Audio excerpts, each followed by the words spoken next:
like right after my mom died, I had someone that was posting on my social media like for me, and I kind of like forgot about it. I'm like grieving, like, you know, I take like a month, I'm totally off social media, and people start, Annie Letterman, Jesse May Peluso, Tim Dillon just show up at my house unannounced, and they're like, we're worried about you.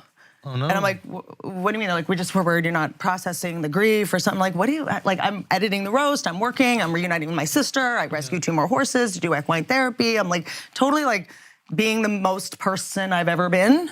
And you know what I mean? Like, I'm just like, I'm really feeling my feelings and, you know, with the mom stuff, you know? And so is it frustrating that well, it was they also, came? by the way, have you ever seen ashes of a person? Dude, I found a button in her ashes. What was it for? I'll show you the video. I don't know what it was. No one knows what it was. It was like a little, we were scooping the ashes, which, by the way, ashes, it's not, they don't. Stop. Come back. Don't do your ashes material. It's this isn't I just want to hear about, your friend. But I'm telling you, I'm grieving. To your house, I'm doing everything I need to do. Caring about you.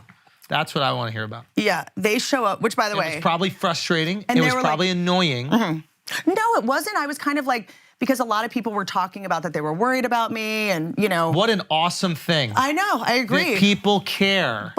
And they're willing to take time out of their busy days. Me to dinner. Just like, call me. That's interesting. It's also, you invite me to dinner. Yeah. Also, it's like. You feel like there wasn't enough? No, it was just like, I think that people think I'm so busy all the time because of social media or something. Everyone's like, I know you're busy, I know you're busy. I'm like, I make time, I make my own schedule. Like, I can do whatever I want. So you felt like there wasn't enough personal connectivity? No, I think that comics, like, it's, you know, we're vampires. And I think that, you know, I'm the same way. I know, you said who came over? It was Annie, Tim, 3 of my dearest friends. And who else? Jesse May Peluso. I don't talk to Annie and Jesse May regularly, but I talk to Tim, and I know Tim really cares about you. I love him to death. So just know that. I know. If he took time out of his busy fucking schedule, it's because he fucking cares. And we had a similar mom thing where you have this mom that's alive that sort of, you know, breaks your heart if she, you know, can't live with her, can't live without her kind of thing. So it meant so much to me that they showed up.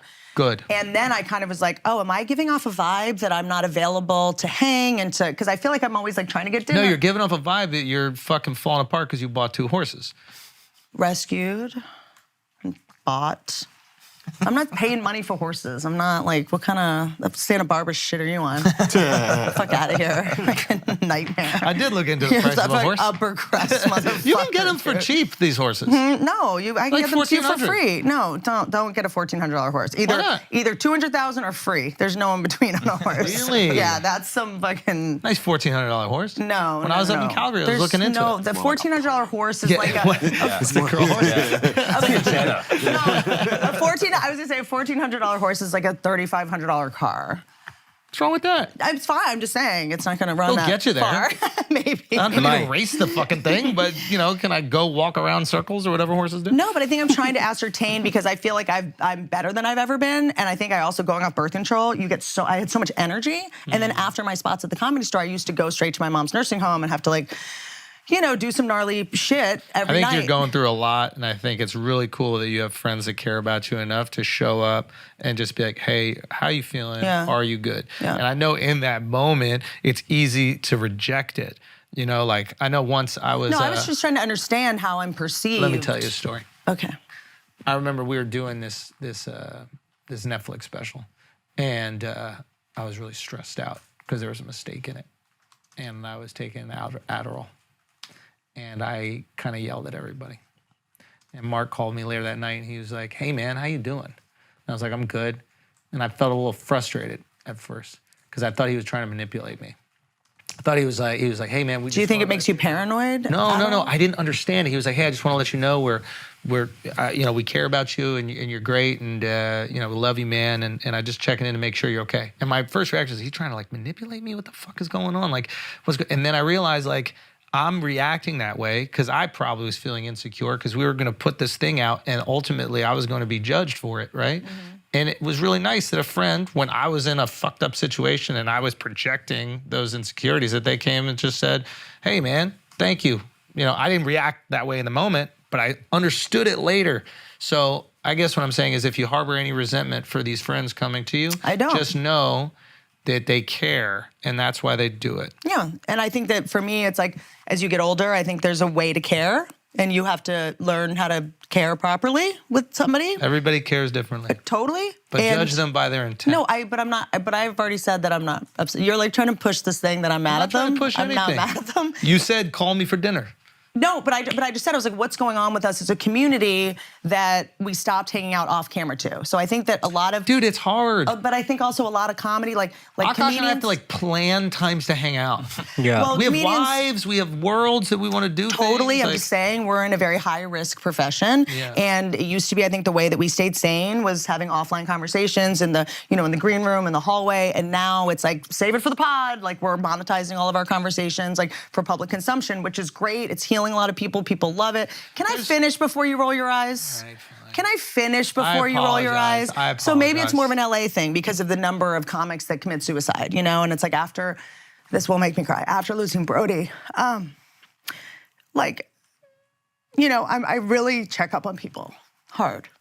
Even people that I know have been shitty to me or like talk shit about me, because I think that once you start gossiping about other comics, you're doing it to self-soothe. It's an addiction because you hate yourself. And if you're talking shit about me or if you hate me, whatever, then you hate yourself. There's something else going on. It's a problem that a lot of us do. That's really mature of you, though.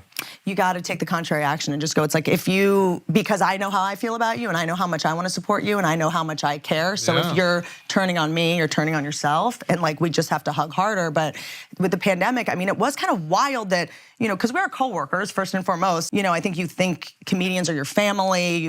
I felt really close. I never had a family, so I made comedians my family. The pandemic happens and you realize, oh, we're fucking strangers. Like we just talk because we're at work together. Like we have to, and I was just kind of like a little bit of a, like naive on my part, or, oh, all these people that fuck with me, like I can provide employment for them or they want something from me, which is great.